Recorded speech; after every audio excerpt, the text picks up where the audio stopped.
I had no idea what this movie was about.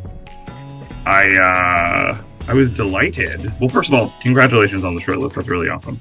Thank you, Joe. You're welcome. Um, anytime anything largely queer, remotely queer pops up, I'm always super, super excited. Um, and the story, I was so surprised by how personal the story became, which is really delightful. A lot of times you see these, sometimes you see a director talking about how a film or a subject really resonates with them and you see them in the movie and it feels a little weird, but this feels so organic and so much like a beautiful conversation for the whole thing. And I guess my long rambly way of finding a starting point here, Joey, focus. It's the thing about this is I have always been really fascinated with this particular moment in time since I was born in the early 80s. I clearly did not experience it, but I'm really fascinated with it because it is such a snapshot in queer history, and I guess I wanted to know in a general sense, like when was sort of the jumping off point of learning about this and knowing that you had to make a movie about it, just because I feel like my relationship with knowing this history has changed as I've gotten older. And I guess I kind of wanted to know what that was like for you. Totally. Yeah. Sorry, that was No, really no, that's a long. great, it's a really good question. And yeah, I mean, I grew up in Florida. I had a pretty limited sense of queer history at all. Mm-hmm. I was never taught anything about AIDS history in school or at home. You know, HIV was just the thing that people were afraid of Mm-hmm. when I came out to them, you know? Mm-hmm. And so it was when I got to sort of later high school and college, I just started seeking out some of my own education about queer history in general, and specifically trying to demystify this very scary thing called HIV that people just seem to sort of throw around to make me afraid of having sex, I Yeah. think. Mm-hmm. And um, I just tried to do my own learning, and a lot of that learning happened through documentaries. Like Mm-hmm. I will never forget the first time I watched David France's movie, How to Survive a Oh Plague. my God. Like Mm. it just, but through all of that, I had no idea that I had this personal connection to that history. I had no idea about this part of my dad's past. And it came up totally by chance Okay. in 2020, in the early days of our most recent pandemic. Interesting. Mm-hmm. And I was back home in Florida, waiting out those weird early days with my parents. I was on a walk with my dad, and this was like around the time that we were sort of hearing whispers about a potential vaccine, but it didn't come out yet. And I just said to my dad, sort of offhand, like, obviously, I want there to be a vaccine, but it makes me feel sort of weird that like some pharmaceutical executives are going to make all this money off of a pandemic that like has bankrupted all my friends and like Yeah. killed people. And my dad was like, "What do you mean?" And I was like, "Whoa, like Yeah. look, I know he's like more conservative, more free market than I am, but it just did not seem like a proportional reaction." And I was like, Yeah. "What do you mean? Like, are you good?" Yeah. And he was like, "I think I need to tell you about something." And I think he didn't realize that I know he didn't realize that he had never told me. And Mm. it sent me into a spiral of just realizing I had this very contradictory position where on the one hand, I stood on the shoulders of AIDS activists who fought to create a world in which I can take prep every morning and feel like I'm healthy and I have recognition in the world as a gay person, so much of which came from the winds of the AIDS movement. And I was a financial and moral inheritor of these profits that came from those same people dying. Mm-hmm. I just needed to reconcile that as a person. And then I was just like doing the thing I do, reading the old gay rags, watching archive, trying to figure out what people thought. And like, I just sort of realized like, oh, I'm making a documentary by accident here. You just And like subconsciously pull up the camera. You're just like, no, wait. totally, Yeah. totally. It was weird. I mean, but I think it's like, so I think a lot of documentary filmmakers come to this work because it's kind of the way our brains work. Like we want to Hmm. get all the information. Like we're sort of like archive nerd. I mean, at least I am. Like I'm always like I need all the details. Hmm.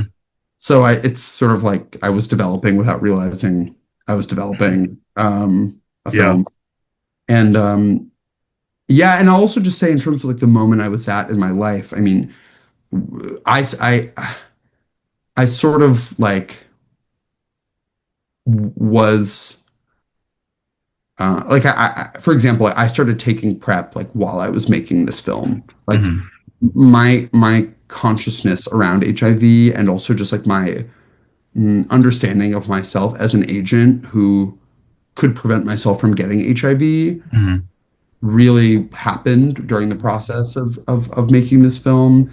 And, you know, I had a lot of education previously, but I do think we just like live in a moment where a lot of people feel like it's not going to get them, like it's not possible, like that part of our history is over. And making the film just made it clear to me how much that's not true. You know, I'm glad that you say that because I do feel like I even I felt this sort of for years. Like I don't know, maybe when I thought that when I was watching like Pose, like a couple of years ago, that I just felt like so many. I don't want to like talk down to like the younger people, but I mean like the younger younger generation. Um, I just feel like there is the resources are there obviously for them to find it out, but I feel like it's so important to just like keep bringing this up for a reason. I was like the first time I watched this and I saw like just Anthony Fauci and really knowing how dedicated and influential he was at this time period. I love that he is in there. Yeah. Um and I have to say something that I love about me talking about you being in the film is you sitting across the table from Scott, Sean, and Dee Dee. I feel like just the image of you guys sitting at that table is so important because it's literally like how I have always felt queer people teach each other by talking to people. And I Yes. think that's a really great visualization of them on one side of the table, you on the other, and you're asking them such thorough, personal questions, and they are talking to you. And I think that alone is a really great encapsulation of how people teach one another in our community, I guess you would Yes, I agree. And I'm glad that tracked because that say. was sort of part of my intention in filming that scene was like, can we make this feel like a round table? Like, Yeah, yeah. and also like, I don't know, like queer people lack so many of the traditional ways that history and like tradition are passed on. I mean, Hmm. most of us grow up in straight families, so we don't have like that kind of oral history passage in our families. And a lot of us grow up in states where not only is queer history not taught in schools, but it's literally illegal to teach queer history in schools. I mean, I'm from Hmm. Florida, and I was just talking to a filmmaker with a queer film who cannot get a university or college in Florida to screen their film on campus. You know, Jesus so Christ. so this is what we've got. We've got the tables, Mm, got the direct conversation about here's what we went through and here's how you need to do it better. You know, yeah. and that was so much of what I thought Dee Dee was bringing to that particular conversation is like, if you want to be a white gay man and a responsible member of this community at this time, you cannot just receive the rendition of this history that Scott and Sean have to give you. You have to Hmm. hear about what I went through too, so that if this whole system had to reboot, you would do some things fundamentally differently to make sure that people like me would also fare all right. I mean, I have to admit that I just rewatched it again, and it was just like I'm so impressed with. I mean, it's 39 minutes. The emotional texture that you get out of all three of them is really. impressive. But I'm so glad that Dee Dee is in there because her experience is always different from Scott and Sean's. But Yeah. I love seeing her at church. I love seeing her in her home. Um, there's and this I guess something else that I really love about the film is we see so many films that approach this subject where I feel like the whole time we are like in a hospital room or we are in the hallways of a Yeah. hospital and I liked seeing like the streets of California. There's one shot of men just Yeah. walking down the street that is so I can't even think of my emotional response to it, but it was I kind of wanted to like plunk myself down. Yes. I wish I was standing across the street. Like that time period is very exciting to me. And even though it's a snapshot in the movie, I'm glad it's there.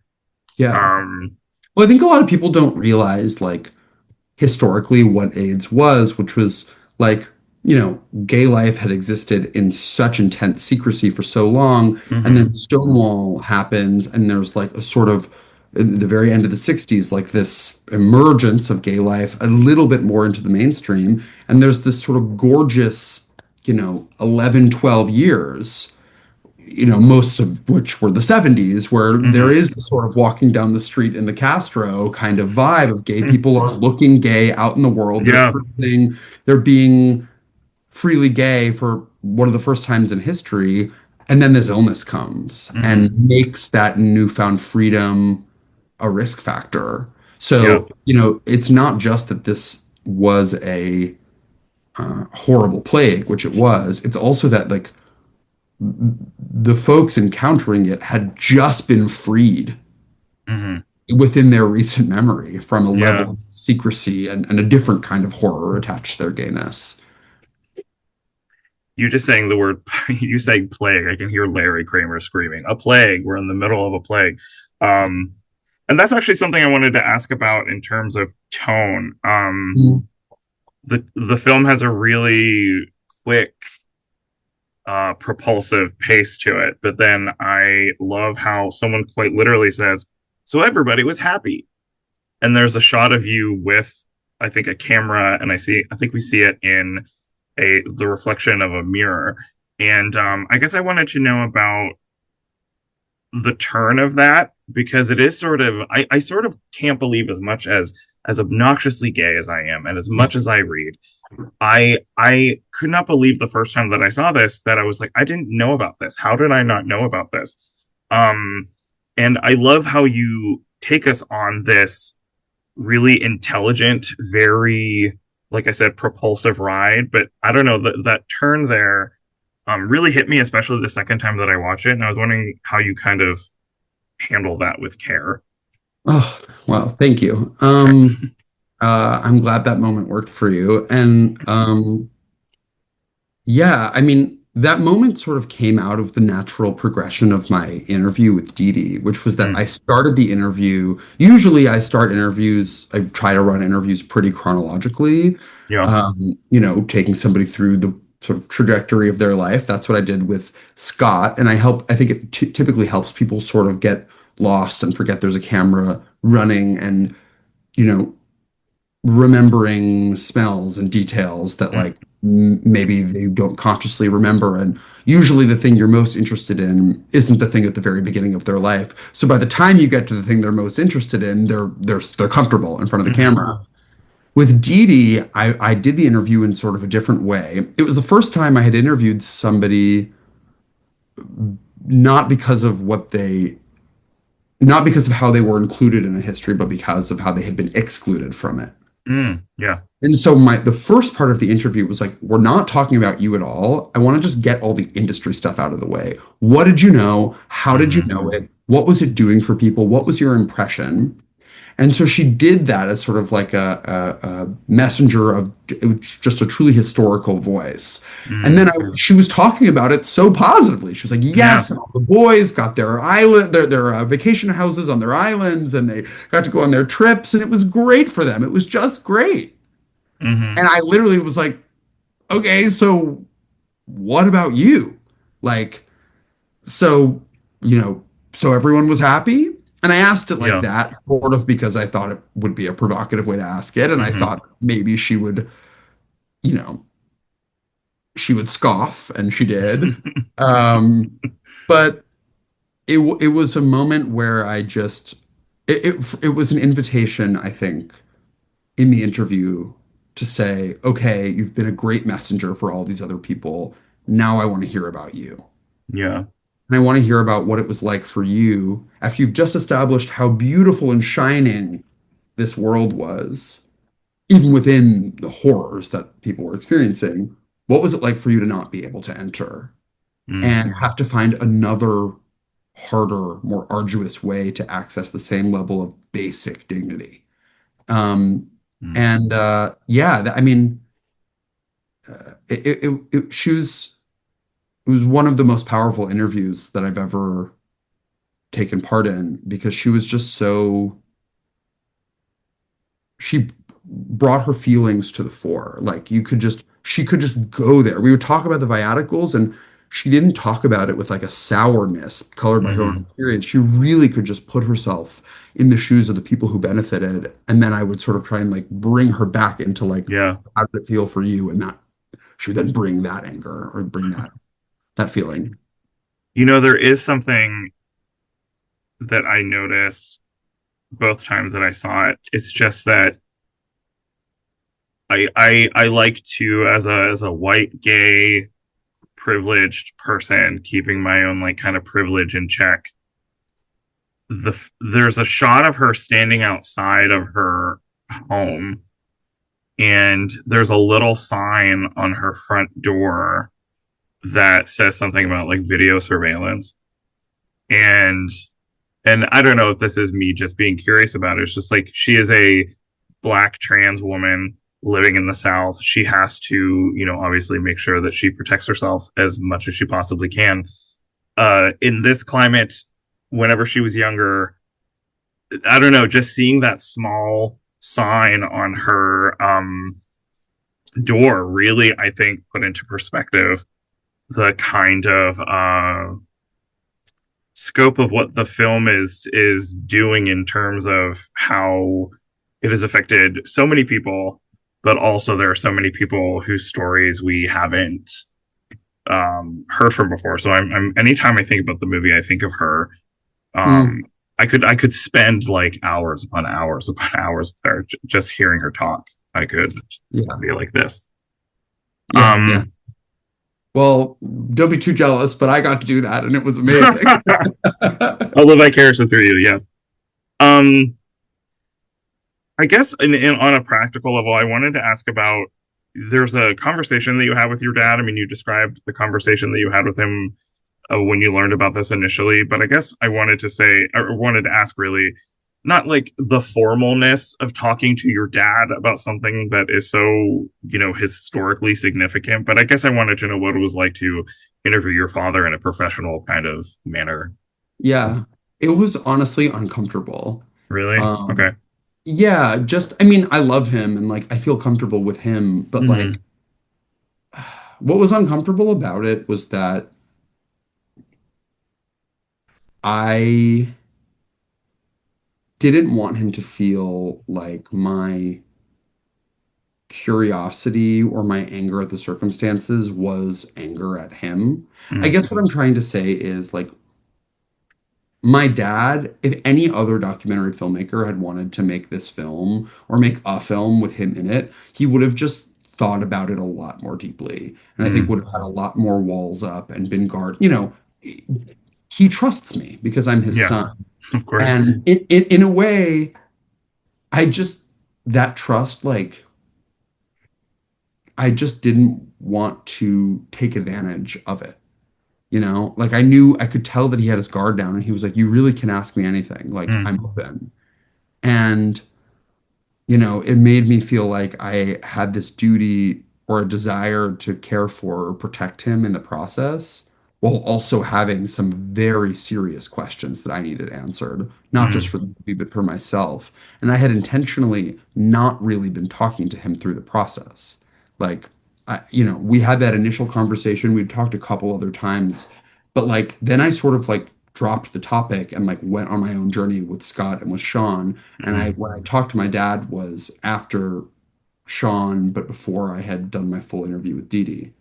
Um, so yeah, it was just it gave me a really high, even greater admiration for the vulnerability and bravery of people who consent to being in documentaries. Yeah. There's so I just I never would have thought about that. Okay. Mm. like, it's just like I wanted my dad to, I didn't want to do a gotcha. Like Yeah. I Like wanted to corner your tell, dad. right, like Yeah. that is horrible. Like, and I knew I wanted to tell the truth. Like there was Yeah. no compromising that. Like I did not go that far and start making this film to then, get scared in the interview with my dad. But it just was like, everyone I interview is like someone's dad or mom or sister Mm-hmm. or brother or kid, and like they all want to protect those people too. And there's just a lot of trust that's placed in our hands as documentary filmmakers to both hold people accountable, call out bad actors, tell the Mm-hmm. truth, and not exploit people and take cheap shots. Yeah. Okay. I just want to tell you before I let you go that I love that there's a love story in here too. Yeah, me too. Anytime. Yeah, I think that's very important. That it's obviously so very it's obviously still very important to Scott. Um Oh yeah. and I think it's a really beautiful thread throughout the whole movie. Anytime I see the anything with the AIDS quilt, I don't know what it is, something deep inside me as a 42-year-old gay man that it rips something completely out of me. Like, it doesn't matter if it's a documentary. It happened when I watched Fellow Travelers. Oh yeah. Um, Totally. anytime that I see that, I have like the second time I watched it, I had to physically get up because I was crying like really hard. And Mhm. so thanks. I mean that in the most affectionate way. No, Um, no, and thanks for going there. Like, thanks for feeling it. I mean, it's not easy. I yeah. realize the film is asking people to go someplace uncomfortable, Yeah. and I appreciate you going there. The AIDS quilt has a similar effect on me, which is why I wanted to put it in the film. Also Mm. because I think a lot of people don't know it exists anymore. Crazy. Yeah, but yeah, I don't know. it's to me, the love story is really important too. And actually, the love story and the AIDS quilt are very connected, not just because of the specifics of this story, but like I had the privilege of going to the warehouse in Oakland where the Oh, quilt is okay. now kept. And it's just incredible how truly like multimedia the quilt is. I mean, all the sort of ephemera of a life Hmm. be on a quilt. Like, and there's so much humor on the quilt. Like, you Yeah. see people's quilt panels that have like dildos and bathrobes and rubber duckies. It's like, there's no, you see in the quilt and in that grief, you see love stories, you see stories of friendship, you see stories of, movement building and activism, like Mm. everything. And so AIDS storytelling needs to include all of that stuff too. That's why part of the quilt travels with the film. We when we go around, we travel with a 12-foot by 12-foot part of the quilt that includes the panel for Scott's late partner, Greg. And we want people to understand that AIDS history is a living memory and also that the quilt needs to be preserved.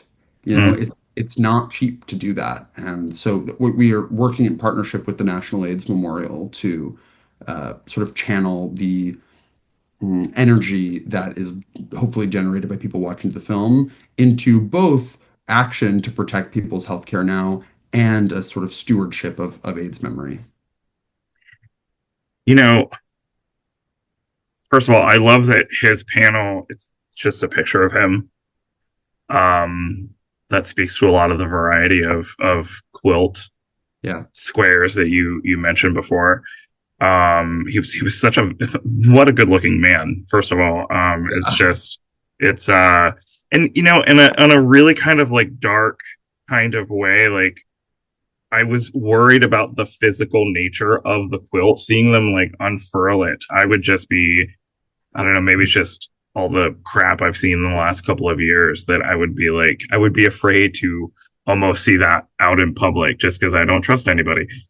Um, Totally. yeah. Um, Thank you so much for your time. I Of clearly course. like the movie. Thank you for letting me ramble at you.